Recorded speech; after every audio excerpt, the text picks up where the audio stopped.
बोलो जयकारा, बोल मेरे श्री गुरु महाराज की जय। सौभाग्यशाली प्रेमी गुरुमुखों, ये संसार के अंदर जो सत्संगी होता है और एक आदमी जो बिना सत्संग के होते हैं, दोनों में बहुत फर्क होता है। कि जो सत्संगी होता है वो सत्संग में जाके वो नाम का अमृत पी के और वो इतना सहनशील बन जाता है, उसके अंदर इतनी ताकत आ जाती है कि उसे संसार का क्या अच्छा है क्या बुरा है सब पता लग जाता है। और जो बिना सत्संगी होता है वो तो फिर संसार की चीज़ें ही देखता रहता है। अब एक आपको कथा सुनाता हूँ कि एक बार दो लोग रहते थे, आपस में पड़ोसी थे। एक सत्संगी था और एक बिना सत्संगी थे। अब उन दोनों के यहाँ बच्चे हुए, एक के यहाँ जो सत्संगी था उसके यहाँ लड़की हुई और दूसरे के यहाँ लड़का हुआ।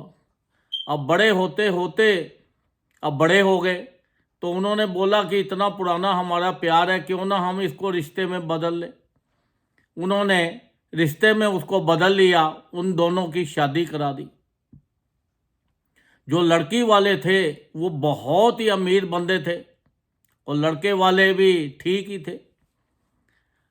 वो इतना था कि उसके कोई भी काम हो, कुछ भी हो, नौकर चाकर इतने थे, यहाँ तक कि अगर लड़की ने चप्पल भी डालनी है तो उसको भी वो नौकरी डालते थे आके।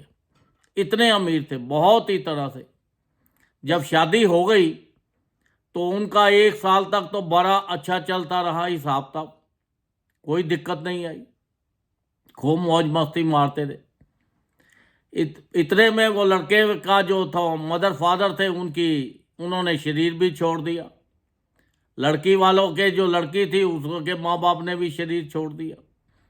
अब वो करते अपना अच्छी ज़िंदगी गुजारे थे, वक्त ऐसा आया कि लड़के का जो बिजनेस था वो सारा चौपट हो गया। उसको बिजनेस में बहुत लॉस हो गया। उसने बड़ी कोशिश की, कई तरफ से उसको चारों तरफ से इतनी मुसीबत आ गई कि उसको अपने घर के बर्तन तक भी बेचने पड़ गए, घर का सामान भी बेचना पड़ गया, जो घर बार था वो भी बेचना पड़ गया और जाके एक किराए के मकान में वो दोनों हस्बैंड वाइफ रहने लगे। अब लड़का जो था बड़ी कोशिश करे कि कुछ करूं तो कुछ बनता नहीं था। अब वो गया नौकरी लेने के लिए तो लोग उसका मजाक उड़ाते थे। वो कहते थे भाई आपको हम नौकरी कहाँ से दे सकते हैं, आप तो हमें अपना नौकर बना के रखा हुआ था, आप हमें अपनी नौकरी देते थे, हम आपको कहाँ से दें। वो बेचारा बड़ा शर्मिंदा हो के घर पे आ गया। अब दोनों बैठे हुए थे तो घर का गुजारा कैसे चले। तब वो लड़की ने बोला कि चलो मैं नौकरी कर लेती हूँ, अगर आपकी इजाज़त हो तो घर तो चलाना है, आपको तो मिलती नहीं है। उसने बोला ठीक है। अब लड़की ने नौकरी शुरू कर दी।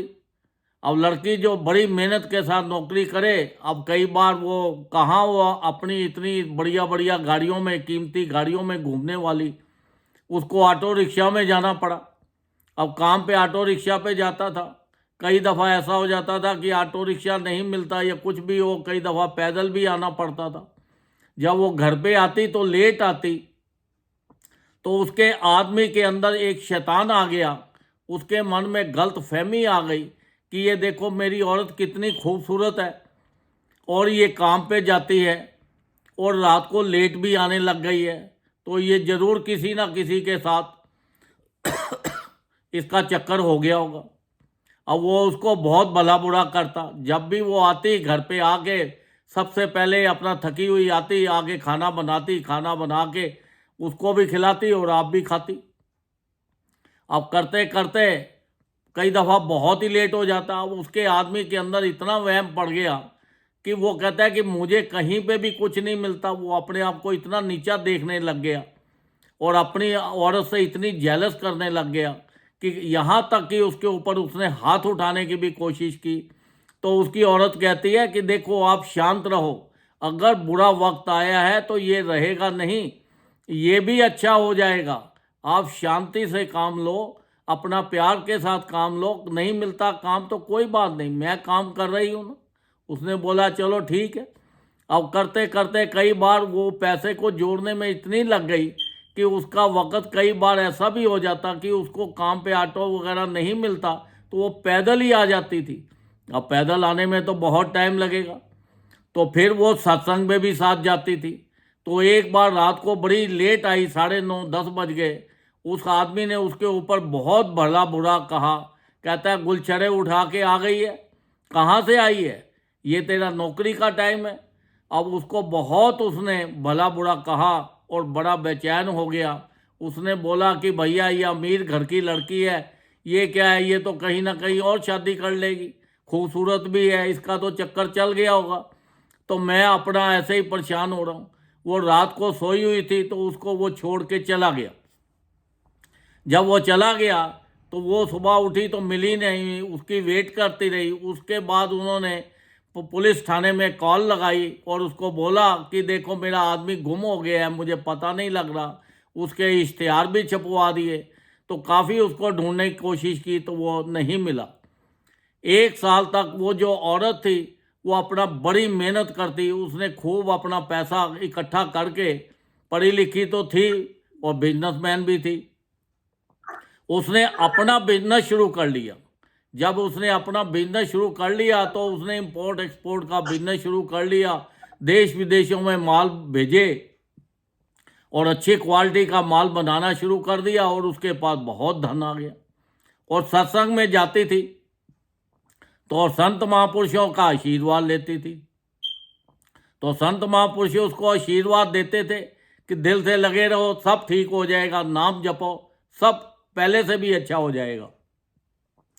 अब वो करती करती बहुत अमीर हो गई, उसकी काफ़ी चर्चा होने लग गई। एक बार आदमी उसका कहीं दूर बैठा हुआ था तो उसने देखा कि फ्रंट पेज पे उसकी वाइफ की फ़ोटो आई है और इतनी अमीर हो गई है और इतना कुछ वो हो गया। उसको बड़ा गुस्सा आया। कहता है कि भैया वो तो खूबसूरत थी, इतना पैसा हो गया, किसी अमीर आदमी के साथ शादी कर ली होगी और उसने मुझे तो भूल गई, छोड़ दिया। बड़े गुस्से में आया घर पे। अब जब घर पे आया तो वो किराए के मकान पे आया तो वहाँ पे देखा तो वहाँ कुछ और ही लोग रह रहे थे, तो वो बड़ी परेशान हो गया। जब परेशान होके जाने लगा तो वहाँ का जो चौकीदार था वो उसे पूछता है कि भाई आप कौन हो। उसने अपनी सारी कथा सुनाई कि भाई यहाँ पे एक औरत रहती थी, मैं उसका हस्बैंड हूँ। उसने चौकीदार ने उसको एड्रेस दिया। कहता है ये एड्रेस पे वो रहती है, जाओ चले जाओ। अब जब उस एड्रेस पे गया तो वहाँ पे भी चौकीदार थे घर पे, उन्होंने उनको अंदर ही नहीं जाने दिया। कहते हैं भैया बाहर बैठ जाओ। वो कहता है मुझे अंदर तो जाने दो, और उन्होंने अंदर नहीं जाने दिया। वो कहते हैं मालकिन अभी घर पे नहीं है, जब आएगी तो तब आप अंदर जा सकते हो, उसकी परमिशन से हम आपको अंदर नहीं जाने देंगे। वो अपने मन में और गुस्सा आ गया। कहता है भैया अब इसने शादी वादी कर ली है, बहुत अमीर हो गई है और इसने मुझे छोड़ दिया है। उसके बारे में खूब भला बुरा जितना ज़्यादा सोच सकता था सोचता रहा, बड़े गुस्से में। जब रात को 9 साढ़े 9 बजे वो आई, उसने सफ़ेद रंग की साड़ी पहनी हुई थी, तो उसको देखकर कि इतनी लेट आई है और उसने उसको देखा, कहने लगी, कहती है चलो स्वामी अंदर चलो। वो कहता है अंदर जाके क्या करूँगा मैं। तो उसने, तू अभी कहाँ से आई है, गुलछड़े उड़ा के आई है, कहाँ रहती है, क्या बात है। उसने काफ़ी कुछ उसको भला बुरा कहा। वो कहती है अंदर चलो सब कुछ बता देती हूँ। जब उसको अंदर लेके गई, क्योंकि वो रात को लेट आई थी, वो सत्संग से आ रही थी, तो जब अंदर लेके गई तो वो एक कमरे में जब गई तो वहाँ उसने जाके क्या देखा कि एक कमरे के अंदर उसकी एक फ़ोटो लगी हुई है जिसके ऊपर वो शादी की फ़ोटो थी दोनों की। तो उसने देखा ये तो हमारे दोनों की फ़ोटो लगी हुई है शादी की। फिर उधर देखा कि एक चटाई बिछी हुई है और फिर उधर साइड पे देखा तो एक बच्चा बैठा हुआ है। तो उसे पूछा कि ये बच्चा किसका है। उसको और गुस्सा आया। वो कहती है जी ये बच्चा तुम्हारा है। अब वो सोच में पड़ गया। वो कहता है ये चटाई किस लिए है। उसने बोला ये जो चटाई है, मैंने ये सोचा कि आप कहीं दूर चले गए हो तो आप भी तो ज़मीन पे सोते होंगे, तो मैं भी ज़मीन पे ही सोया करूंगी। जब तक आप मेरे साथ नहीं आ जाते तो मेरे पास इतना धन होते हुए भी मैं ये धन का सुख नहीं भोगूंगी। मैं तो बस आप ही की तरह। वो बड़ा देख के शर्मिंदा हुआ और उससे माफ़ी मांगने लगा। कहने लगा मैंने तो कुछ और ही सोचा था, तो संसारिक चीज़ों के वजह से कुछ और सोचा और तुम तो कुछ और ही हो। तो उसने बड़ी माफ़ी मांगी और उससे पूछा कि भाई तुम्हारे अंदर इतनी शांति कैसे है, तुम इतना ये कैसे कर लेती हो। फिर उसने बताया कि मेरे माँ बाप सत्संग में जाते थे, संत महापुरुषों की शरण में जाते थे, तो मैं भी उनके साथ जाती थी। तो मुझे ये जितना धैर्य मिला है, जितनी शांति मिली है, जितना आनंद मिला है, और ये सब सत्संग से मिला है। तो देखो सत्संग के अंदर कितनी आम आदमी में और सत्संग में कितनी फर्क है। उस आदमी ने भी बोला कि चलो आज से मैं भी आपके पास सत्संग में जाऊंगा। फिर उसने भी सत्संग में जाना शुरू कर दिया, संत महापुरुषों की चरण शरण ग्रहण की, नाम जपा। तो देखो उनका जीवन कितना अच्छा हो गया। जब संत महापुरुष देखो हमें नाम देते हैं तो हमें अपनी पूरी साथ में ताकत भी दे देते हैं, जिससे कि हमें सहनशीलता, हमारे परिवार में सुख शांति, हर तरह से सुख ही सुख। और देखो ये जीवन के अंदर हर इंसान के उतार चढ़ाव तो आते ही हैं। जब आप उतार चढ़ाव है तो हमको संयम बरतना चाहिए, परमात्मा का नाम जपना चाहिए, क्योंकि ये परमानेंट कोई भी चीज़ नहीं है।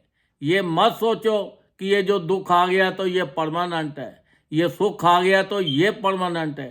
परमानेंट इस संसार में कोई भी चीज़ परमानेंट नहीं है। ये तो सब आना और जाना है। परमानेंट तो एक वही चीज़ है जो संत महापुरुष हमें नाम देते हैं, जो हम नाम जपते हैं, वही चीज़ हमारे साथ जानी है। ये जो संसारिक जितनी चीज़ें हैं ये हमारे साथ कोई भी चीज़ जाने वाली नहीं है, ये सब यही की यही रह जाती है। तो देखो संसार के अंदर संत महापुरुष तो सभी पे अपार कृपा करते हैं। उन्होंने हमारे लिए देखो 5 नियम बना दिए हैं, श्री आरती, पूजा, सत्संग, सेवा, सिमरन और ध्यान। जो श्रद्धा सहित करे निश्चय हो कल्याण। उसके अंदर भी उन्होंने एक वर्ड डाला है श्रद्धा, विश्वास।